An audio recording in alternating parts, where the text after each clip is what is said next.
All right, hello, and thank you for attending the Sumdog contest webinar. Before we get started, I'm just going to run through a few points with you.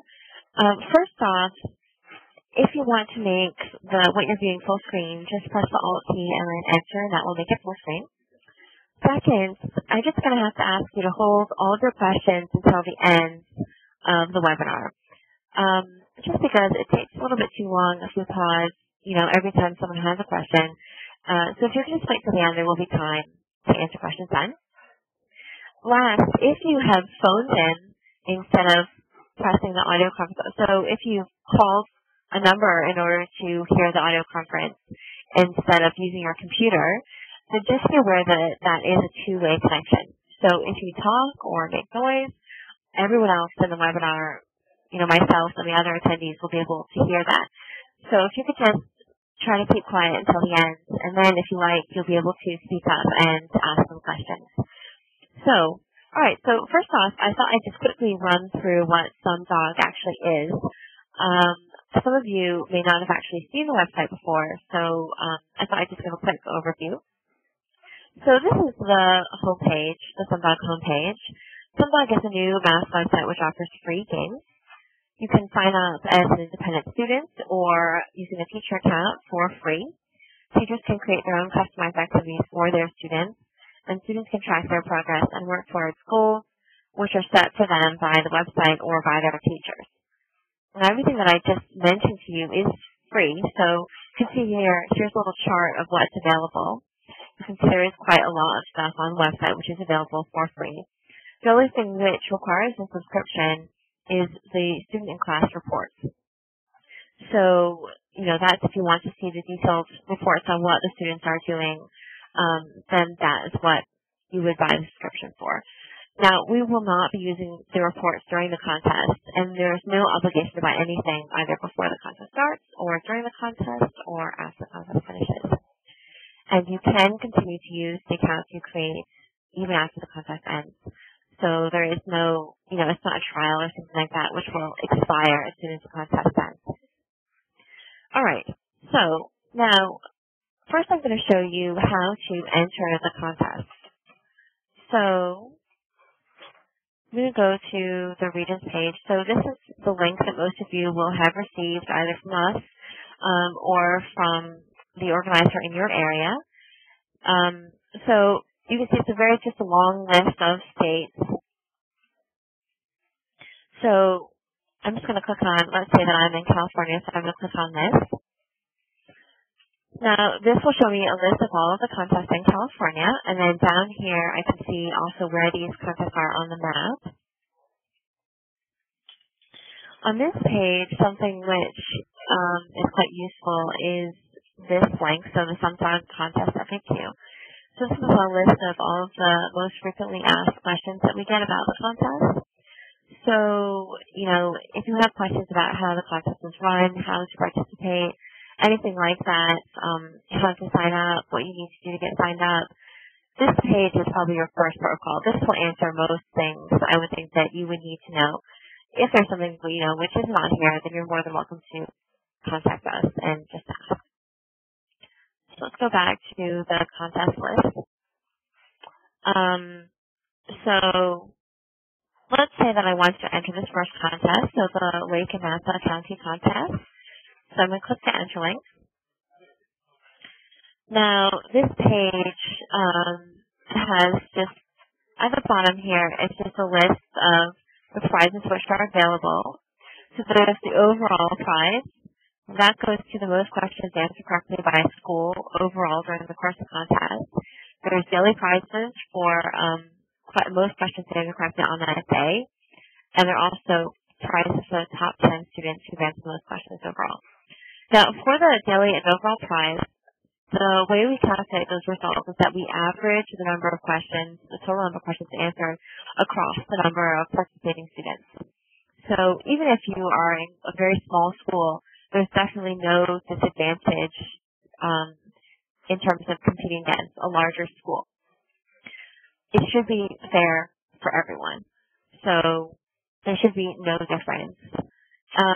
Now down here, this just gives you, again, an overview of how the contest actually runs, one thing which you probably want to pay attention to is this. You will need to have at least 15 students signed up in order to qualify as a participating school. So that means at least 15 students need to be on the website playing games during the course of the contest. Now, just a bit of clarification on what that means. That means 15 students across your entire school. That's not in one class, that's across your entire school. So if your teacher and your class has less than 15 students, you can ask another teacher at your school to join up as well, and then you will have more than 15. Now, what those 15 students need to do is just play one game. So at least 15 students need to sign on, play a game. That takes about a minute during the entire course of the contest. And then once you've done that, then the school qualifies as a competing school. Right, so now I'm going to show you how to actually get signed up. So let's go back up to the top. You mentioned that most of you probably do not have accounts, so I'm going to show you how to get set up. So let's press sign up. So you'll just be asked to enter some information. This should be pretty familiar to most of you from signing up for accounts on other websites. So you just enter your first name, last name, email address.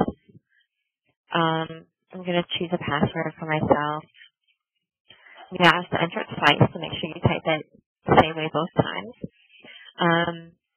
And then read and agree to the terms of use. I've already read these, so I'm just going to click that, but you can click here if you want to look through that. I'm going to press sign up. Just create my account. Here it shows me my account details. So I want to jot these down. You'll also email them to me. I will need to verify this email address. So the website has now sent me an email and with a link inside of it. So I just click that link, and that verifies my email address. And once I've done that, then my account is completely confirmed. At the moment, it just leaves me signed in, but in order to sign in next time, you will need to make sure you've verified your email. So this takes me back to the contest entry page. So here I am. You can see that I have entered. The next step is to create or join your school. So I'm going to click my name up here and just press this, create or join your school.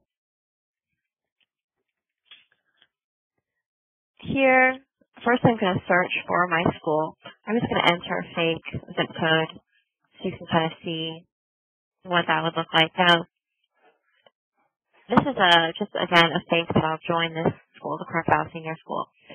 Or I can also create my own new school. So if I press this and then press next, that allows me to create my own school. So let's say that I am a member of Carlisle Senior School, and another teacher at my school, say Nancy A, has already signed up. So if I click this and then press next, Nancy will get an email saying that I've requested to join, and she will have to then confirm that I'm a teacher at that school in order for me to join.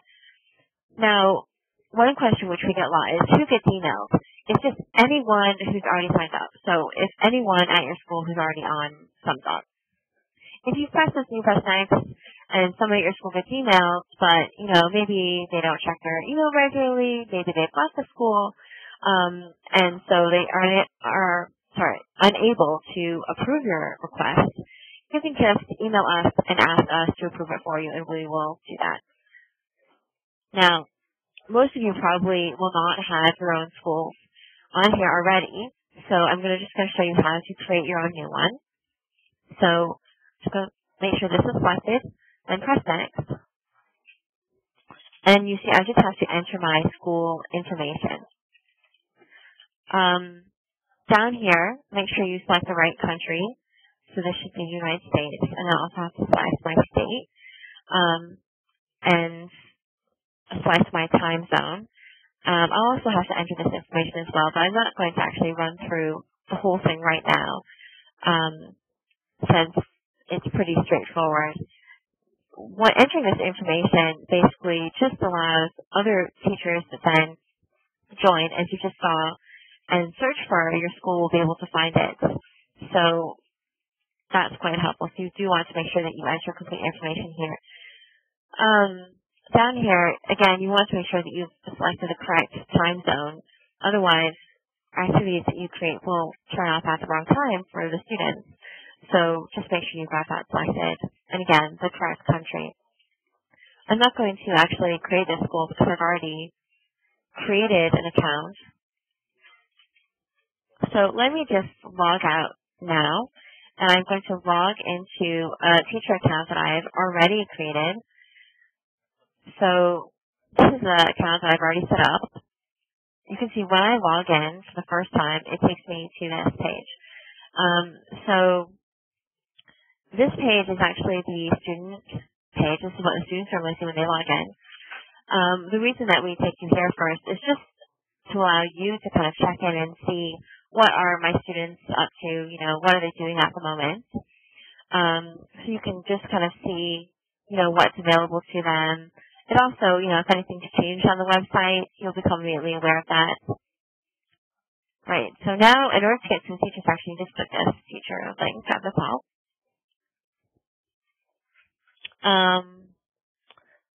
Right, so this is the teacher homepage. This is where most of you will start off when doing any kind of, normal activities on Sumdog. So up here, I've already finished setting up my school. I'm Park Island High School. And then I've already set up my classes, but I will show you how to run through these things so you can do it for yourself.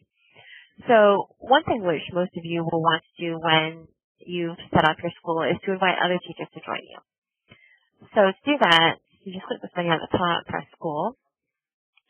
And here at the top, you'll see a list of all the teachers that are at your school. Down here's my school information. I can edit that. If you entered it incorrectly when you were setting up your school, you can edit that here. So to invite more teachers, I just press this add teacher and then invite by email. Now, you can see here I actually have two options. There's invite colleagues by email or using the invitation link. The difference is solely that if you choose to invite by email, we will send your colleague an email, whereas if you use the invitation link, then you can compose the email yourself. That's basically it. So let's say I want to invite Esther to join my school. So I'm going to just enter her email address here and then press invite, and that will send her an email saying I've invited her to join. If she already has an account, she can just click the link in the email and she will be added to my school. Now, if she doesn't have an account, then when she clicks the link, she'll be prompted to sign up for an account, and when she does that, she will be added.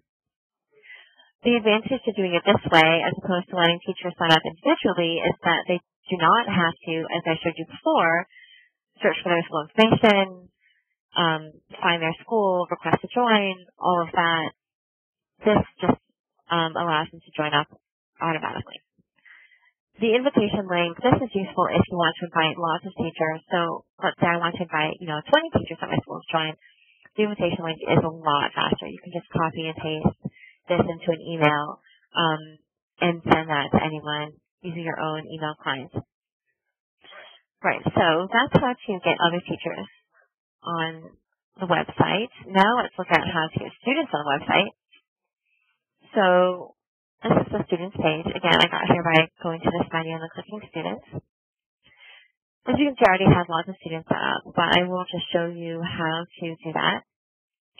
So what I'm going to do now is I've actually already set up a spreadsheet. So this is a spreadsheet which I've already set up for my students. So these are my two classes, A1 and B2. So this column here is the students' first names, this is their last names, and this is the names of their class. You can see I can have multiple classes in the same spreadsheet, that's fine. Now, let's say that I have a spreadsheet like this, but it has lots of other information in it. It has their group names in it, it has their phone numbers, it has a header up here. The information is in a different order. It does not matter. As long as you have these three columns, the website will be able to create the accounts. So even if you have extra information and it's in a different order than what you see here, as long as you have these three pieces of information, that's fine. So let's go back to the website. So here I am again on the students page. I'm going to press upload students, upload a spreadsheet, and then choose the file that I want to upload. So this is the spreadsheet which we just looked at. Once I've found my file, then I just click the preview button. This allows you to configure the information, make sure that the website's reading your spreadsheet correctly before you create the account. So here, let's say, I decided, okay, Betty actually isn't in my class, or maybe I've actually already created an account for her, so I don't want to upload her information, or maybe I put in a header row, and I don't want to create an account using the header row information, obviously. I can remove that row by clicking the delete, and that just removes that row. I can also switch around these, so I can change the labels from first name to last name or whichever. If I have more columns than I actually need, I can set the columns to ignore. So I can just choose which columns I don't want to use and press ignore. Again, I've actually already set up these students, so I'm not going to run through how to do this. But once you've got this configured, you just press the confirm and save. All right, so let's go to now the accounts that I've already set up. So these are the accounts for those A1 students. Remember seeing them on my spreadsheet. Once you press confirm and save, this is what comes out the other end, essentially. So you can see it's already set up the accounts using the students' names. It's put them in the right classes. It's created these classes for me. It's created the usernames, and it's created passwords. So you do not need to do any of that yourself. The website will do it for you. You also don't need to enter abbreviated names or anything like that for the students. Because I'm logged in as a teacher at the school, it's showing me the students' full names. When the students are playing on the website, other users will only see that student's first name and last initial. So they'll just see Harriet T. They won't see the full name. If you prefer to abbreviate the name so that even as a teacher at the school you won't be able to see the full name, that's fine, as long as you can tell the difference between the different students. That way, if there's a problem with any of the accounts, we'll be able to figure out which account it is and go in and help you with that. So just make sure that you have unique identifiers on each account so that you can figure out which student is which. Right, so now, so I finished uploading my students. Now I want to get the students their information, so I just press print. That takes me to a pre-formatted page of the student account information. So as you can see, it's already created these little cards for me. I can just print this out, and when this comes out the other side, I can cut these up and give them to my students. They can then tape them into their folders, binders, whatever. They can have that on hand. Okay, so that is basically how to get your school set up for the contest. I'm now going to quickly show you what the students actually see when they start playing in the contest.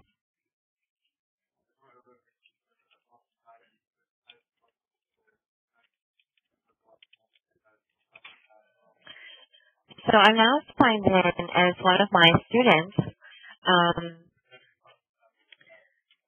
So when you sign in, on this side, the students will see this is the activity that they're in, so that's this blue box.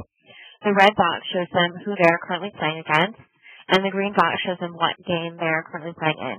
And they can switch any of these by pressing these little arrows at the top. When you're in the contest, they want to leave this. This will be selected as a default, and this will show up automatically as soon as they log in. They want to just leave this. If they switch to a different activity, it will not record their points.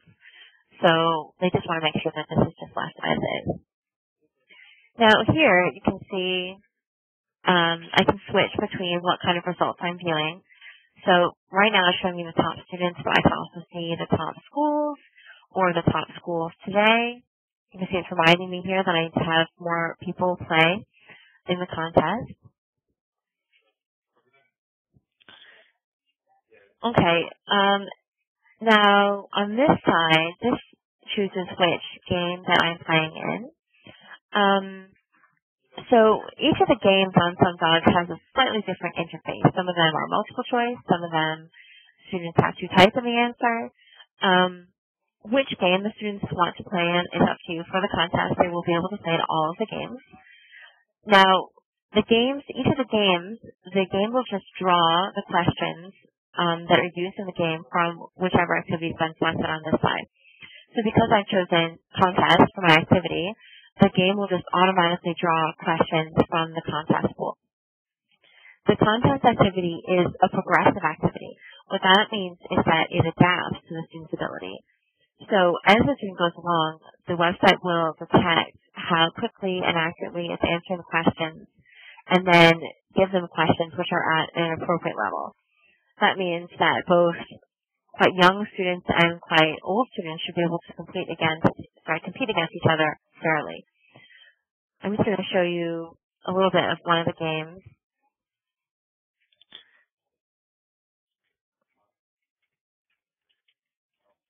Because I've selected to play against the computer, it allows me to choose the level of difficulty for my robot challenger. At the top, I haven't really played on this account very much, so the questions are still quite basic. And for this game, I would just click the correct answer. And let's say I chose the incorrect answer. It does warn me of that. And at the end of the game, it will show me a list of all the questions which I've gotten incorrect, so I can go back and review. I'm not going to play it to the end here, but you get the idea of what the students will be doing. Now, you can also remember this page. Now, if I want to see the results for this contest, I can also just click on this results link, and this, again, will show me the results here. This is exactly what the students would see on their page as well. So it's the same information, it's just in a different place. For the daily results, you can, on this page, scroll through the daily results. That's quite handy. I can go back and see who's won a particular day. If the school's already won a daily prize, then they cannot win again. So if they win again on the next day, then the prize would just go to the next school down on the list. And that just gives everyone a chance to win prizes. Just makes it a little bit more fun for everyone. Okay, so that is basically it for the webinar. I'm now going to open it up to questions. So if you have any questions, then you can either type them into the chat box, or if you've called in, or if you have a microphone on your computer, then you can also speak your question aloud, and I will answer them.